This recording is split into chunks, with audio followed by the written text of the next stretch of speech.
Welcome to the Cash Flow Guys Podcast. Welcome to the Cash Flow Guys Podcast. My name is Tyler Sheff, and I'm your host if this is your first time here. And this week, we're going to jump right in again, and we're going to talk about how to avoid real estate malpractice. And I know some of you are probably thinking, man, that's harsh. Real estate malpractice. I hope I'm not doing that. Well, I got news for you. Some of you might be and not even be realizing it. And this week, I'm going to cover some of the top things that people do, sometimes not even consciously, that really constitutes real estate malpractice. And well, let's go ahead and get started.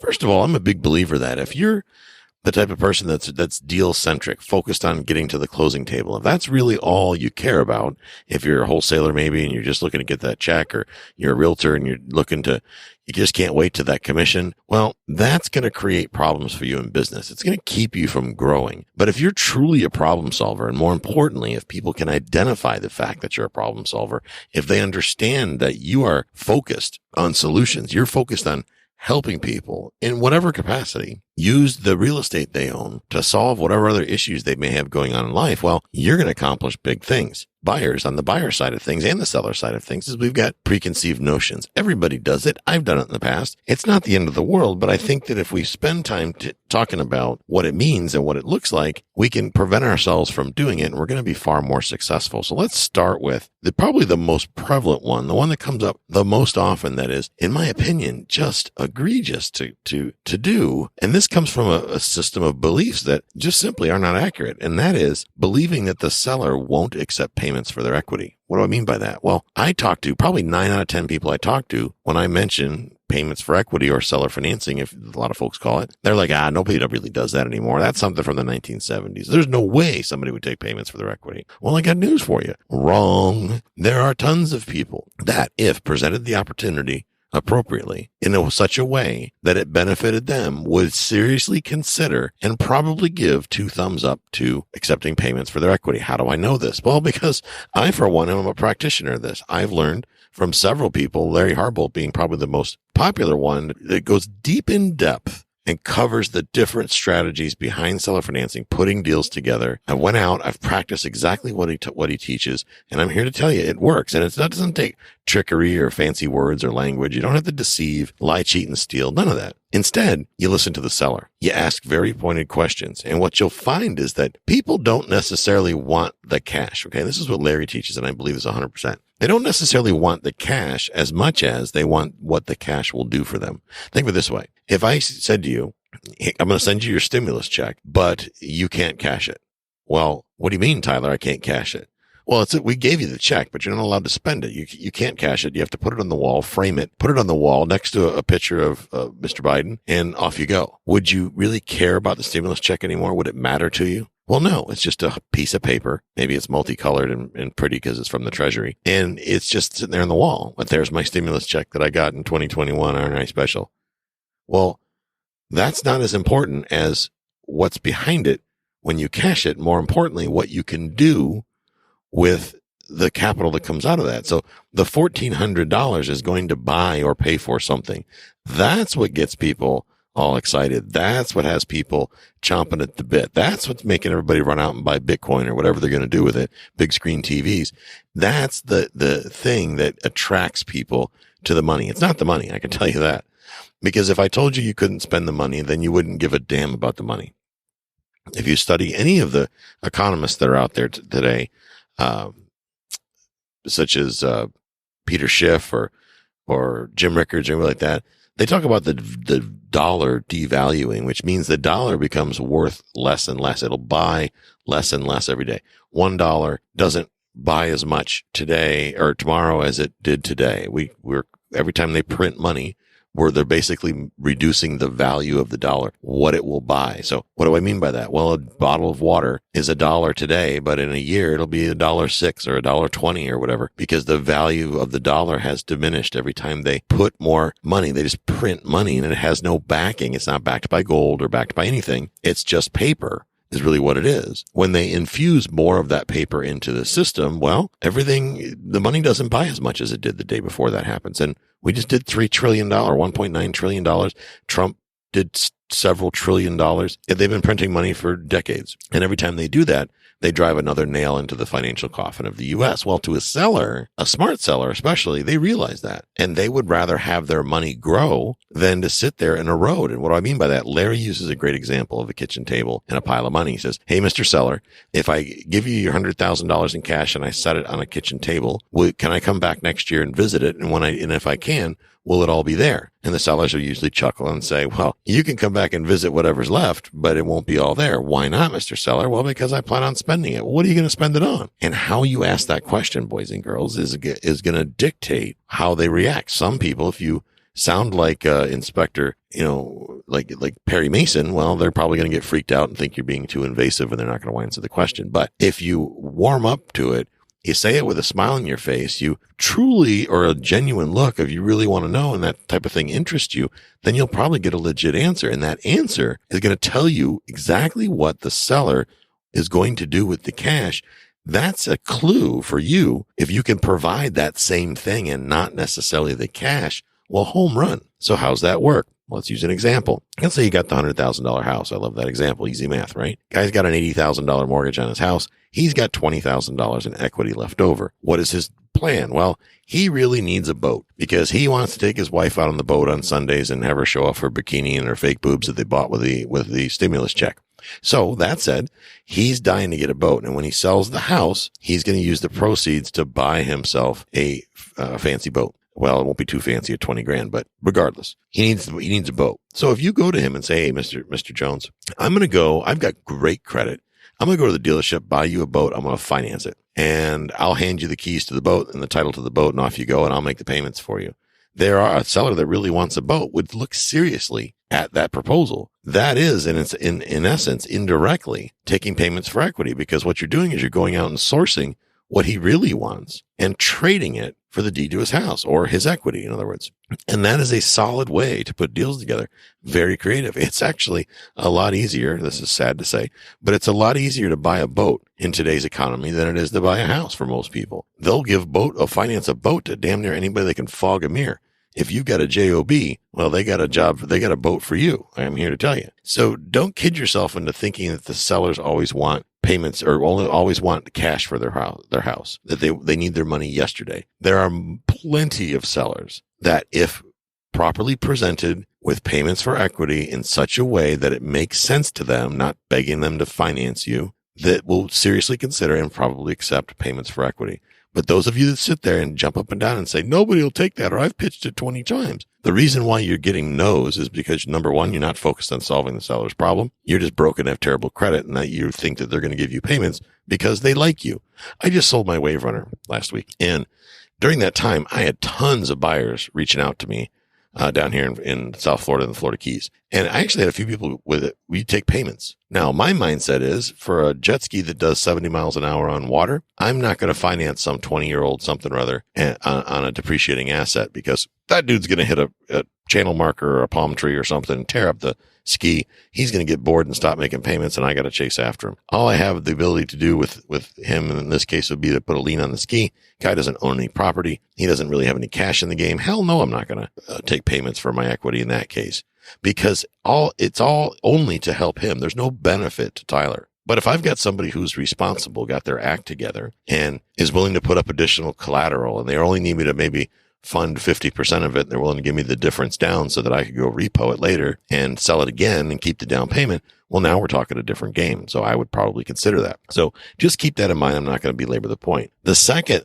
most common reason I believe that we commit real estate malpractice is believing that the seller is focused on price. And this is a tough one, guys, because there's a lot of times that you'll be misled to think that's the case. And it's not necessarily your fault. Please don't think that it is, because there are sellers that's all they talk about is price. Well, that's because nobody's really talked to them about anything else. And if nobody's ever asked them why, what are they doing? How can they be helped? Then that's all they have to go on. And they believe that a certain price is going to solve their problem. But that's not necessarily the case. What do I mean by that? Well, I believe that I have to get $200,000 for my house so that I can buy my next McMansion. Well, that doesn't have anything to do with the value of this house. The house that you currently own does not tie into the next house. It just doesn't work that way. This house, the one you're trying to sell now, Mr. Seller, has its own intrinsic value. And we're going to have to get an appraisal probably to really determine what that is. And at the end of the day, Mr. Seller, the property is only worth what someone's willing to pay for it and how they're going to use it. And as an investor, I'm going to rent the property. So I can't compete with Tom and Susie Homemaker. But at the same time, I may not necessarily need an appraisal. And I guarantee you, Tom and Susie Homemaker will need an appraisal because they're going to a bank. And banks, well, they're skeptical. And those banks, they're going to want to make sure the value of that house matches the true value, the appraised value of the house matches any agreement that you have made with Tom and Susie Homemaker. Well, for me, I don't care because I'm a landlord. And my focus is that at the end of the day, when all the bills are paid, I need to be able to make a certain amount of money at the end of the month in profit for my time and for putting some cash infusing some cash into this and taking on the additional risk. So for me, it's completely different. The value is completely different. Here's the good news, Mr. Seller. If you would consider taking payments for your equity, most likely I can give you a significantly higher price than Tom and Susie Homemaker could ever but think of. And we wouldn't have to get an appraisal because I wouldn't need one. Does that make sense, Mr. Seller? And here to tell you guys and girls, for a lot of folks, that makes a lot of sense. The third one is believing that the seller won't accept your offer before you even present it. I can't begin to tell you how many people sit there and try to guess. I'm going to call it Friday afternoon quarterbacking because Monday morning quarterbacking would obviously be after the game. But before the game, you're pre-gaming going, oh, gee willikers, they're not going to accept my offer. And what moron would accept payments? I wouldn't accept payments. There's no way. I want all my money now up front on day one. Hell, I'm not even waiting until closing. I want a suitcase full of Benjamins. Unmarked bills. I want to deposit a Swiss bank account that I don't even have yet. I'm not giving nobody payments. So if that becomes your belief system, you're not going to be comfortable pitching something that you yourself don't believe in. So that means you got to get on board with being a believer. Just because you personally wouldn't do something or your situation rather dictates that it's just not feasible for you to accept payments for equity doesn't have any bearing on what a complete stranger would do. I mean, it just doesn't matter. So forget about what you would do or what you think is right or wrong or indifferent. It doesn't matter. If I want to buy a guy's house and he wants the money to go, I don't know, dye his hair blue and drive around a pink Cadillac, I could care less. Doesn't matter to me. I'm not going to judge. You like a pink Cadillac? Dude, knock yourself out. We'll get you 2 pink Cadillacs. Doesn't matter to me one bit. What matters to me is somebody's going to pay me rent to live in that place. And that's what really matters to me. The third thing is that the pushing a solution to a problem that only helps you and not the seller. Actually, I should say that's probably the fourth thing. Pushing a solution to the problem that only helps you and not the seller. Wholesalers, realtors, y'all are bad at this. I got to tell you. Wholesalers, what do I mean? You guys are so focused on getting that assignment fee. You'll do anything. You'll say anything half the time to get them to sign the contract. And then you guys go misrepresent what the after repair value is, or frankly, you don't know and you just guess and you say it doesn't need repairs, but it's a train wreck and smells like a dead cat. All these different things go on because all you care about is your assignment fee. And that doesn't help anybody. It doesn't help the seller. Certainly doesn't help the buyer. Everybody gets screwed and you get a payday. That doesn't work that way. Realtors, same for you. Realtors, you automatically assume that just because it smells like cat piss that nobody wants it. Well, I got news for you. If the seller needs top dollar for his house, you have a fiduciary responsibility to get it for them.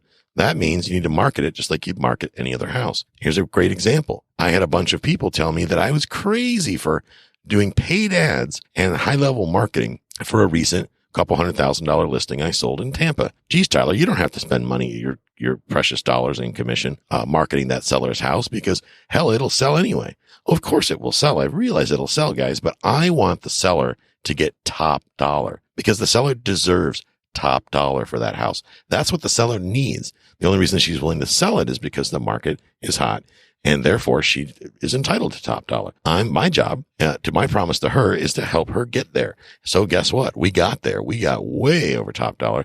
It's a win-win for everybody. Buyer got what they wanted. Seller got what they wanted. Tyler got what he wanted. Buyer's agent got paid well. Everybody wins. So in that case, that deal, structuring that deal helped everybody. Okay. Lastly, making assumptions of any kind about the seller's situation or what they believe without first asking them very specific questions. This kind of goes back to the one I talked about 2 steps ago, which saying they won't accept the offer because of this. That's not true. Don't assume the seller's belief systems, okay? This would be the same as assuming somebody is a racist because, I don't know, they're conservative. That's ridiculous. Or thinking that somebody's a complete moron because they're liberal. I've got friends that are liberal. They're not morons. I've got friends that are conservative that are not racist. I mean, that's making assumptions, especially in today's culture, is dangerous. So don't get sucked into it. Instead, ask pointed questions. Really find out what the seller's intentions are. What do they need? What makes them tick? What are they going to do with the money? These are all valid questions, guys and girls. And asking these questions sends a subliminal message to the seller that you care, that you're focused, that you're solution centric, that you're willing to find solutions to their problems to help them and not just club them over the head like a baby seal and take the deed to their house and then flip it to some other schmoo. Guys, your beliefs are never going to be identical to the seller's beliefs and needs. Okay. Never, ever, ever. So we got to get on board with asking questions and not making assumptions. And a good example of this, boys and girls, is if you're married or you got a significant other and you try to read their mind. I've tried to read Jill's mind on several occasions. And guess what? Every damn time I do, I'm wrong. Jill tries to read my mind on a regular basis. And every time she does it, she's absolutely wrong. So that proves to me that humans cannot read each other's minds. Now, had I asked Jill a question over what she was thinking or how she was feeling about something, she would have given me an honest answer because that's who she is. But I don't ask sometimes. I just assume, and guess what? I look like a ding-dong because I assumed the answer to the question that I never bothered to ask. That, ladies and gentlemen, is irresponsible. So now that we know that, the cat's out of the bag, the elephant's in the room, let's just do away with that and let's ask those pointed questions. Guys and girls, I hope you find value in what I'm talking about here. I hope that you're going to get in front of sellers, get on a Zoom call, talk to these people, ask good questions. What questions should you ask? Think about it, guys. It's not hard. Be inquisitive, but do it in such a way that you're consultative. Mr. Jones, what made you sell such a beautiful house, as Pete Fortunato teaches us to say, right? Why would you sell such a beautiful home? Why would you sell such a profitable apartment building? Well, because I'm looking for some idiot to pay top dollar for this thing so that I can go sit on the beach and twiddle my toes in the sand, sitting on a stack of $100 bills. Okay, there's an answer. So if that's the case, well, guess what? This isn't the house for Uncle Tyler. We're going to go find something else to play with. And guys, I can tell you, I'm looking for opportunities down in Key West, and there's a lot of that going on right now. There's a lot of folks that have a lot of money and a lot of equity in real estate down in Key West that are looking for top dollar. They're testing the money. Or testing the market.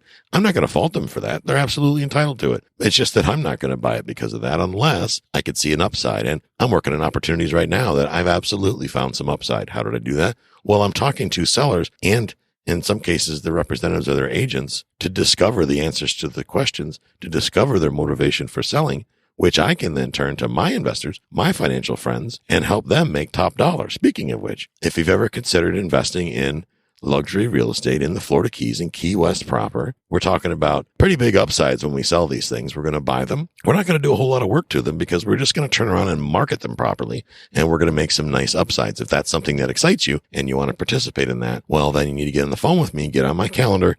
Let's talk about some of the stuff that we're thinking about doing down here. Shouldn't say thinking, that we are going to be doing down here. As a matter of fact, tomorrow I'm going to look at a couple of properties in Key West proper, properties that are not on the market, that are off market, where we're going to basically just do a paper transaction and we're going to make some money. We're going to be bringing along some people with us for the ride. So if you've got capital to invest, if you got money sitting in an IRA, you have a 401k sitting there doing nothing, you changed jobs recently. Hell, I don't care if you lost your job and you have money sitting in the retirement account. Let's get that money moving. It doesn't matter where it comes from. What matters is that we're going to help you grow it. The way to do that is you go to cashflowguys.com. You hit the Book Tyler link or Ask Tyler link. That gives you a link to my calendar. You pick a time that makes sense for you and put your information, get on my calendar. We'll talk about it, see how we can help you, and see if we can get some sort of mutually beneficial relationship. Guys, I'm going to leave it there. I hope you have a great week, and I'll catch up with you next time. This concludes today's episode. You don't have to wait till the next episode to learn to earn. Head over to cashflowguys.com and contact Tyler and his team for more powerful tips and ideas so you can start generating multiple streams of income and escape the rat race.